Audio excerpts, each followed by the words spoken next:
Hello, and welcome to a revised training on Find a Grave. Find a Grave has been a favorite of mine for a very long time. So, let's get started.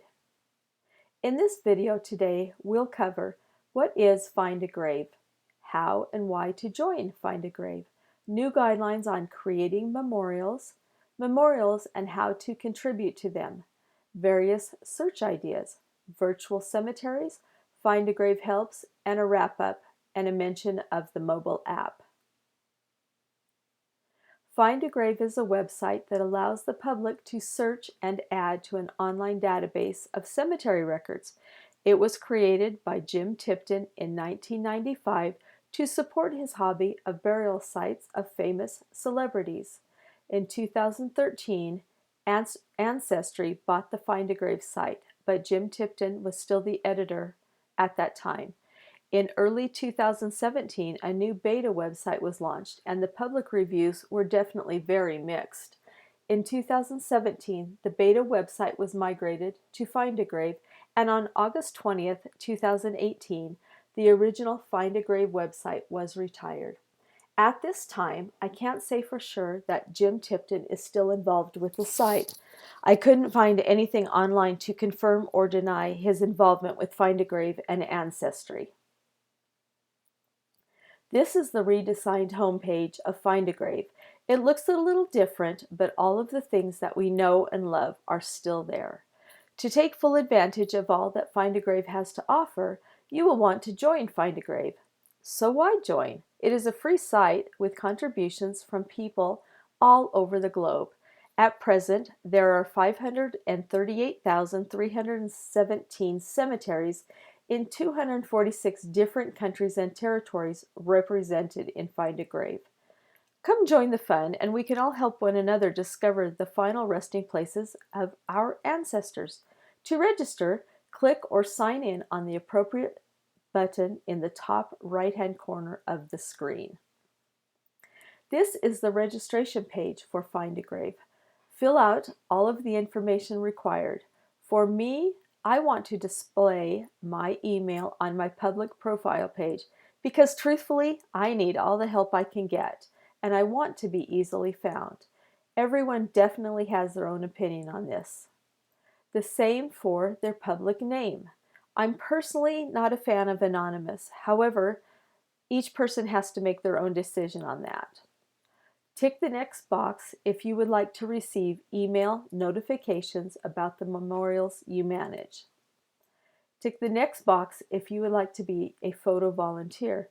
Take the time to read what is a photo volunteer. In a nutshell, it means that you are willing to go to a cemetery around you and take pictures of headstones for others that aren't able to do that for themselves. It's a great service opportunity, so go for it. It's lots of fun. Last of all, make sure you read the terms and conditions and the privacy statement so that there are no surprises. When you're done, click Create Account. When you have created an account, it's easy to sign in. Let's look at the home page of Find a Grave. At the top, there are category tabs. At the top right, there are a few icons for transcribing photos, photo requests, suggested edits, and info all about you, the owner of this account. If you are a photo volunteer and someone is requesting photos, you will see next to the icon of the camera in the top right a number, and that will let you know that someone is requesting photos from you. The middle of this page has search and filter options. These options have been expanded from previous versions of Find a Grave. So here's a new one. What's a cenotaph? According to Merriam-Webster, a cenotaph is an empty tomb or a monument erected in honor of a person or group of people whose remains are elsewhere. It can also be the initial tomb for a person who has since been reinterred elsewhere. An example of a cenotaph is the memorial wall in the Vietnam Veterans Memorial in Washington, D.C. The bottom of the page has action items. You can start your research from this page or click on Memorials at the top. We're going to search for the last name Chiquitas. I also want to do a little bit of filtering, so in the middle column, I check to include maiden names and similar spellings in the search. Here are the results of my search. There were 46 matching records found. At the top of the page, it shows the surname of the search and any filters that were applied. The first 7 names in this list of Chiquitas names are family members that I have come to know over the years in my research. In fact, I call the daughter of Ida Brunazzi, number 1 on this list, twice a month. She is a very spry 92 years old and has become a very dear friend of mine. This is the memorial page for Josephine Chiquitas. Let's look at some of the features of this page. Under the name, you will see links that take you to the cemetery, an opportunity to add this memorial to a map, and the ability to see the source. The source feature is nice because when you click the link, you get a nice, properly formatted source citation that can be copied and pasted wherever you would like. The share feature allows you to share this memorial on Facebook, Pinterest, Twitter, or in an email. The Save To feature allows you to save this memorial to Ancestry, a virtual cemetery, copy it to a clipboard, or print it. The Edit button will say, Suggest, Edit if you are not the owner of the memorial, and Edit if you are the owner of the memorial. As you can see, I am the owner of this memorial. There is 1 photo on this page and no flowers. Pretty sad. I should probably add some flowers. There is also the ability to add photos and request photos. If you request photos, you are giving a photo volunteer the opportunity to help you.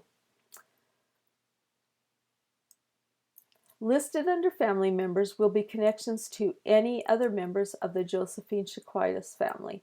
Here, her spouse Frank is listed, and you can click on the icon to go to his memorial page.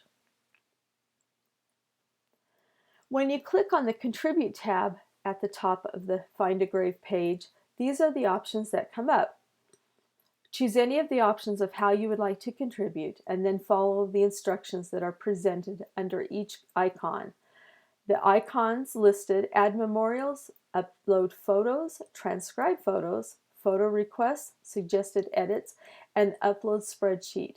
When you upload a spreadsheet, most of the time that's when you've gone to a whole cemetery and you're uploading them all at once.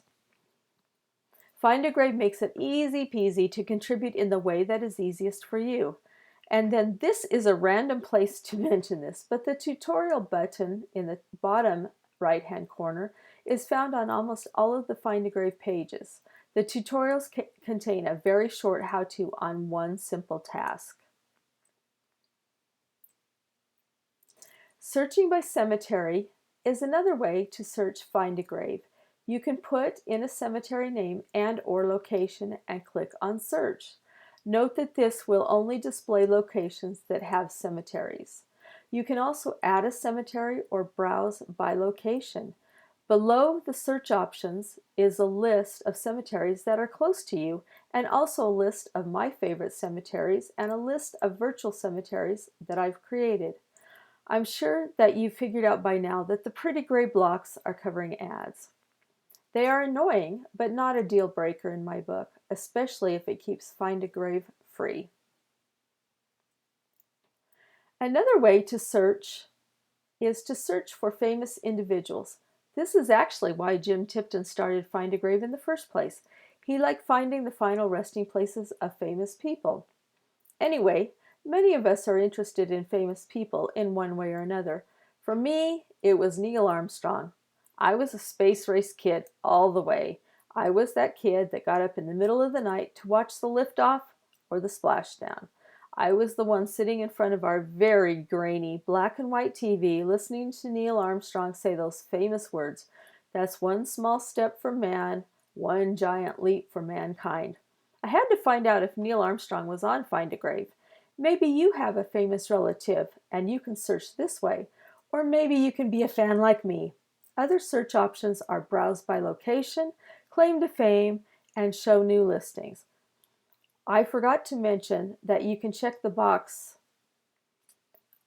if you only want to search name fields. Here's the memorial page for Neil Armstrong. As you can see in the middle of the page, it says Suggest Edits, which means that I am not the owner of this page. It is fun to read, though.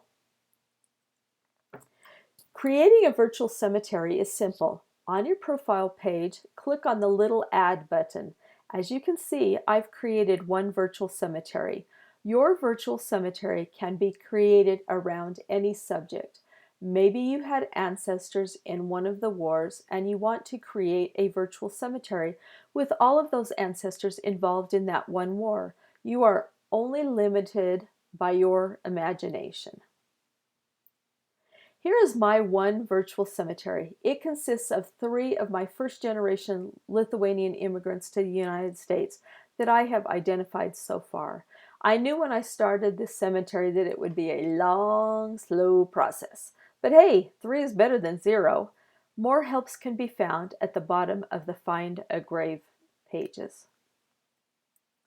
This is the mobile app for Find a Grave. The training will be coming soon, so stay tuned.